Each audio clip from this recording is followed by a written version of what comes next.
दोस्तों, हमने पार्ट 1 में देखा कि किस तरह से नीलावंती उस गांव वालों से जान बचाकर वहां से भाग गई और उसके बाद नीलावंती का कहीं भी पता नहीं चला। अब कुछ साल बाद यही किताब एक साधु को मिलती है। उस साधु के मन में किसी भी तरह का कोई लालच नहीं था, क्योंकि वो किताब दूसरी भाषा में लिखी गई थी। अतः उस साधु ने उस किताब को सरलतम रूप से अनुवाद करके लिखा ताकि सबको समझ में आ जाए। नीलावंती के बारे में एक और बात प्रसिद्ध थी कि उसे जानने वाला एक मनुष्य आज भी जीवित है। उसे लोग बाजिंद कहते हैं और वह महाबलेश्वर के जंगलों में रहता है।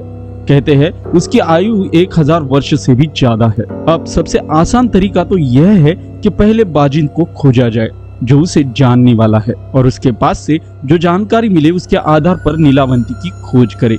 और एक बात आपको बता दूं, जो लोग नीलावंती के पीछे थे वो चाहे किसी भी काल में हुए हो या फिर किसी भी जगह से हो, उनमें एक और समानता थी कि वे सभी महाबलेश्वर के जंगलों में जाते देखे गए थे। उनमें से केवल 2 लोग ही जाने के बाद फिर देखे गए थे, वह भी मृतावस्था में। बाकियों का, जिनकी संख्या सैकड़ों में हो सकती है, क्या हुआ किसी को नहीं पता, क्योंकि उनका ना शरीर मिला और ना ही कोई अवशेष। इतनी जानकारी मिलने के बाद भी क्या आप अब भी चाहते हो कि उस ग्रंथ की खोज करने जाए? तो मैं आपको उस आखिरी इंसान के बारे में बताता हूँ जो नीलावंती की खोज में गया था।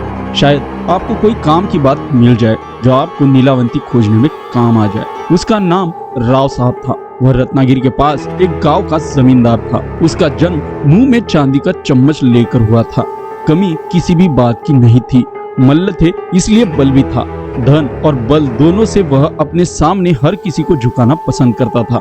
अमीर होने के बावजूद उसे एक बात की कमी हमेशा खलती थी, एक ऐसी बात जिससे सब सुख होने के बाद भी उसकी कई पुश्तों को अफसोस के साथ जीने के लिए मजबूर किया था।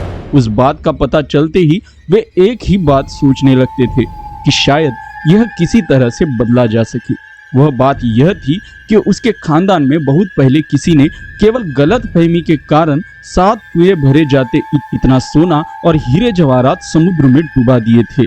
उन्हें अफसोस इसी बात का होता था कि काश वह बात बदली जा सकती तो आज दुनिया के सबसे अमीर इंसानों में गिने जाते।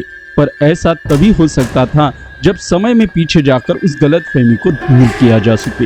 राव साहब को पहले यह बात पता नहीं थी कि समय में पीछे जाया जा सकता है, क्योंकि बुद्धिमान मनुष्य इस तरह की बात सोच भी नहीं सकता जो असंभव हो। पर जैसा कि उसके पहले कई पुश्तों ने किया था, केवल वह उस धन का पता लगाना चाहता था। उसके लिए उसने भी उन्हीं तरीकों को अपनाया था जिसे उसके पुश्तों ने अपनाया था, जैसे ज्योतिषियों, तांत्रिकों, मांत्रिकों के माध्यम से धन का पता लगाना। लेकिन बहुत कुछ करके भी कुछ हासिल नहीं हो सका था। समय और पैसा दोनों बर्बाद हो रहे थे, लेकिन उस अमर्याद धन के आगे इस धन की कोई कीमत नहीं हो सकती थी। और ऐसे में ही एक दिन रत्नागिरी में एक अद्भुत मांत्रिक आया। लोग कहते थे कि उसने पिशाच वश में किया हुआ है जो उसका हर एक हुक्म मानता है। राव साहब को उसमें रुचि नहीं थी, क्योंकि वो सोचता था कि ऐसे कैसे हो सकता है। राव साहब भी रत्नागिरी चला गया और उस मांत्रिक को मिला। पहले ही मुलाकात में मांत्रिक ने राव साहब पर ऐसी छाप छोड़ी कि उसने मांत्रिक को अपने हवेली पर बुलाया। मांत्रिक आने के लिए कबूल हो गया। 2 दिन बाद ही मांत्रिक राव साहब की हवेली पर था। उसकी अच्छे से मेहमान नवाजी की गई। हर तरह से उसे प्रभावित करने की कोशिश हो रही थी, इसलिए कि राव साहब ने यह भी सुना था कि मांत्रिक के पास अंजन बनाने की विधि है। प्राचीन काल से ही लोगों में यह बात प्रचलित थी कि किसी तरह का रासायनिक काजल, जिसे अंजन कहते हैं, वह आंखों पर लगाने से जमीन के नीचे दबा हुआ खजाना दिख जाता है। वही पाने के लिए राव साहब इतने प्रयत्न कर रहा था। 1 हफ्ता निकल गया पर मांत्रिक ने कुछ नहीं कहा। वह तो अच्छे भोजन और मुलायम गद्दों का आनंद ले रहा था। राव साहब के सब्र का बांध टूटने लगा था, लेकिन फिर भी अगर मांत्रिक को बुरा लगा तो कहीं ये मुझे शाप न दे दे, इसलिए उसने चुप बैठना ही ठीक समझा। राव साहब का ये धैर्य व्यर्थ नहीं गया। दूसरे दिन मांत्रिक और राव साहब एक कमरे में अकेले बैठे थे। तब मांत्रिक ने राव साहब से पूछा कि उसे उससे क्या चाहिए। तब राव साहब ने उसकी इच्छा और उस खानदानी खजाने के बारे में मांत्रिक को बताया। मांत्रिक की आंखें चमक उठी। उसने जिंदगी में कभी इतने खजाने के बारे में नहीं सुना था, लेकिन उसने अपने चेहरे को निर्विकार रखा। उससे जाहिर नहीं होने दिया कि उसे भी खजाने की लालसा है। उसने राव साहब को अपना इतिहास बताना शुरू किया कि कैसे वो मांत्रिक बना। उसने जो बताया वह यह था कि मैं भी पहले एक सीधा साधा किसान था। मेरा नाम बाबू था। मेरी शादी हो चुकी थी, लेकिन माँ बाप में से कोई भी तब जीवित नहीं था। मेरे पास कुछ बीघा जमीन थी, उससे ही अपना गुजारा करता था। एक शाम मैं अपने खेत से लौट रहा था तो मुझे अपने दोस्त जो आग जलाकर उसके पास बैठकर गप्पे लड़ा रहे थे वो दिख गए। उन्होंने भी मुझे देखा और आवाज लगाई। कहा कि मैं भी थोड़ी देर उनके साथ बैठूं, काम तो रोज का लगा ही रहेगा। मुझे भी यह बात ठीक लगी कि आदमी को थोड़ा समय खुद के लिए भी निकालना चाहिए। घर में बीवी राह देख रही होगी, ये बात तो मेरे दिमाग में थी, लेकिन फिर मैंने सोचा कि एक आध दिन थोड़ी देर हो गई तो क्या हो जाएगा, कोई बहाना बना लेंगे। गप्पे लड़ाते लड़ाते समय का ध्यान ही नहीं रहा। बहुत देर हो गई। मैं गांव के बाहर रहता था। मैंने अपने दोस्तों से इजाजत मांगी और अपने रास्ते लग गया। मुझे खेत जाने के लिए पूरा गांव पार करना पड़ता था, क्योंकि मेरे घर और खेत के बीच में गांव था। और एक बात थी, मुझे डर बहुत लगता था और मेरे घर जाने के रास्ते में शमशान भूमि थी। मैं घर इसलिए जल्दी जाता था कि रात को शमशान के पास से गुजरना ना पड़े, लेकिन उस दिन मुझे बहुत देर हो गई थी।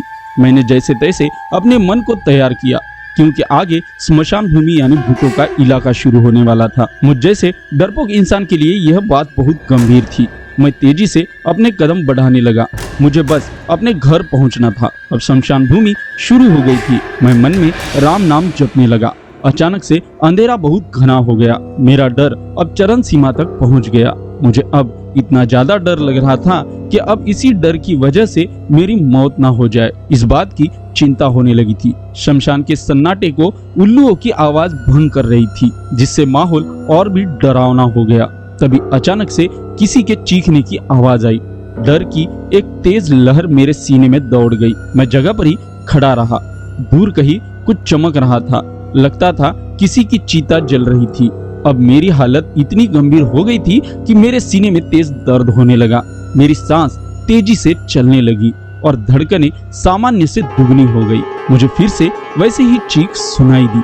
कम से कम मुझे तो ऐसा ही लगा, लेकिन वह चीख नहीं थी, वह तांत्रिक उसे पुकार रहा था। मैं सोच में पड़ गया कि क्या करना चाहिए। क्या मुझे तांत्रिक के पास जाना चाहिए या अपनी जान बचाकर भागना चाहिए? मैंने निर्णय कर लिया कि मैं अपनी जान बचाऊंगा।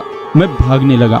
मुझे जल्दी से अपने घर जाना था, जहां मैं खुद को महफूज मानता था। थोड़ी ही दूर गया था कि वह तांत्रिक मेरे आगे ही प्रकट हो गया। अब तो मुझे लगा कि मैं पक्का मर जाऊंगा, लेकिन तांत्रिक ने अपना अंगूठा मेरे माथे पर लगाकर मुझे शांत किया। मुझे बहुत आश्चर्य लग रहा था कि मेरा डर ना जाने कहां गया था। उस तांत्रिक ने मेरा हाथ पकड़कर मुझे उस जलती हुई चिता के पास ले गया। मैंने देखा वह चिता कम और हवन कुंड ज्यादा लग रहा था। उसके पास बहुत ही अजीबोगरीब चीजें रखी हुई थी।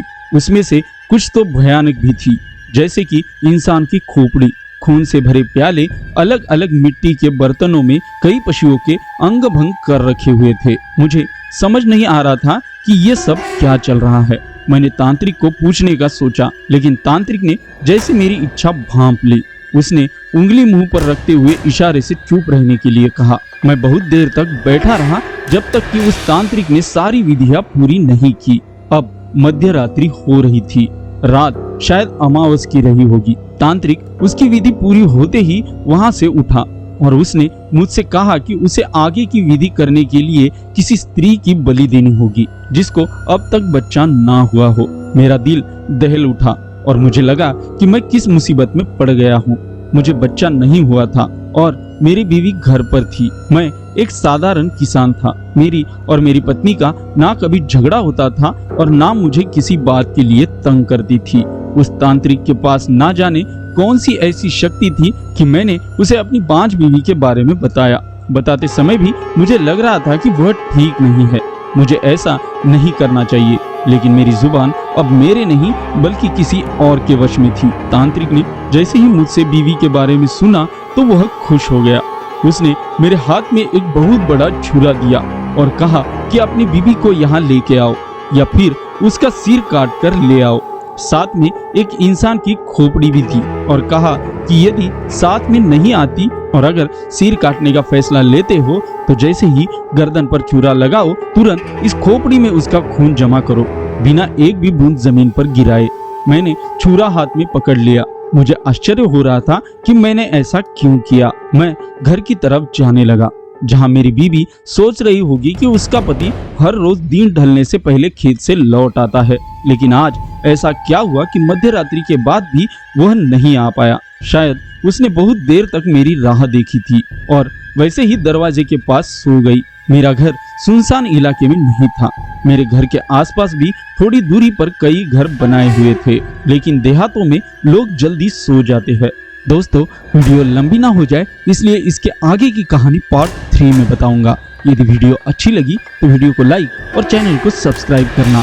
Thanks for the watching.